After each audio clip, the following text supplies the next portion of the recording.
position for 2022 to help us take back the House.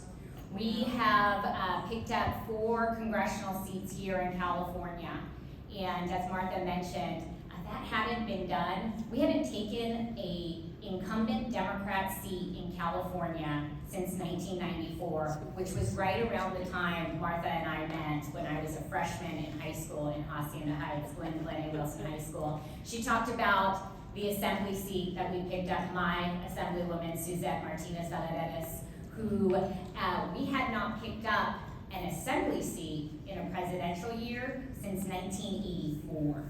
For those of you keeping track at home, I was 4 years old.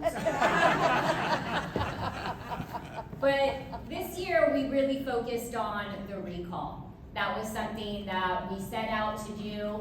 It wasn't started within the Republican Party. This was something that was started by Californians of all political stripes that said they were fed up, that said, we've been watching our great, beautiful state and what California Democrats have done to it over the last decade with supermajorities in both the legislative houses and the gubernatorial seat. And they said, we're fed up. We're sick and tired of watching our family and friends choose to leave California because they just didn't see any hope. And while the recall didn't end how we had hoped it would, it did certainly put us in a position for 2022 that will help us get some of our goals done. We had spent about 95% of our resources in 11 targeted congressional seats.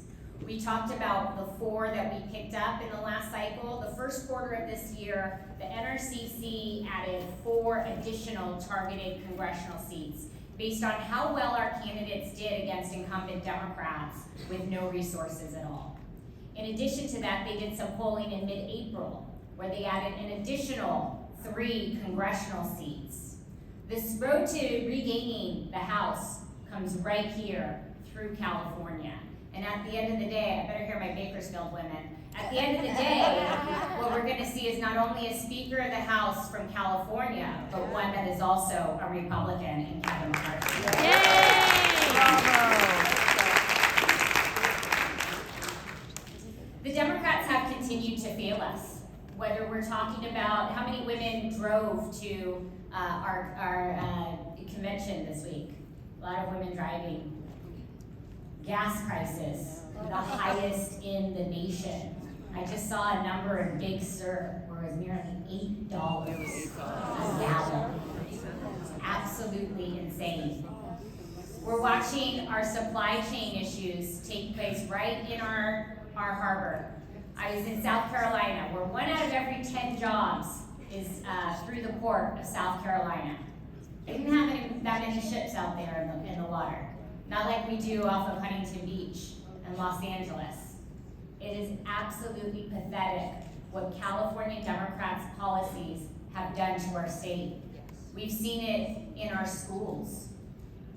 We're watching our children now, a new mandate that this governor is going to put forth regarding vaccination for kids from K through 12, on something that hasn't been tested, that we don't know the long-term effects of.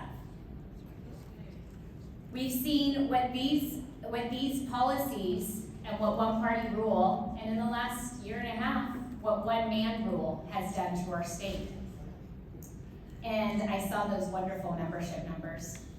And I think that has a lot to do with the fact that parents and Californians are fed up. Yes. They want their state back. And you all are going to be at the forefront of that, with bringing in new people.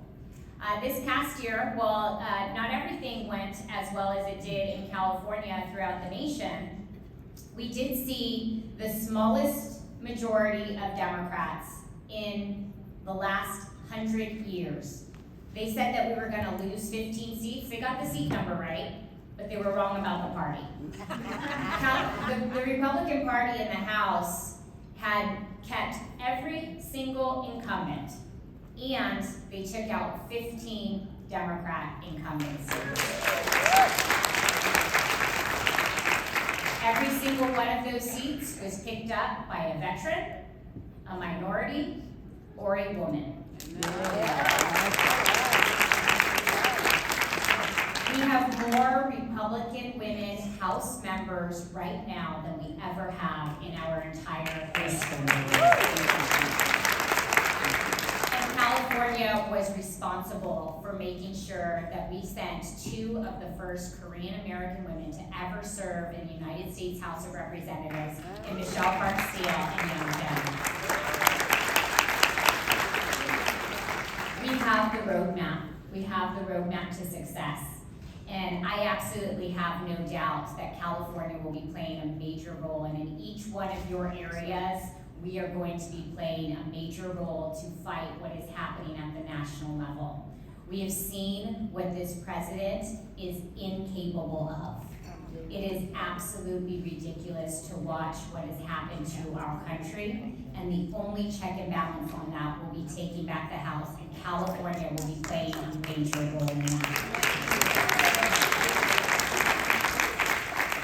I heard our speaker give you all a call to action to grow our numbers, and I want to encourage you to do that as well. I also want to encourage you to run for office. Yes. We need more women at every single level of government, and we know what we are capable of. We sometimes need that extra push, so if there is a member of your club that is considering it, I want you to be out there helping her. I want you to be out there knocking doors. I want you to be making phone calls. I want you to be registering voters so that we have women, not just at that local level and building the bench, but ready to run for these legislative offices and these congressional seats when those final maps come out in December. We have to be there for each and every one of us because we know the roadmap to success is women. Amen.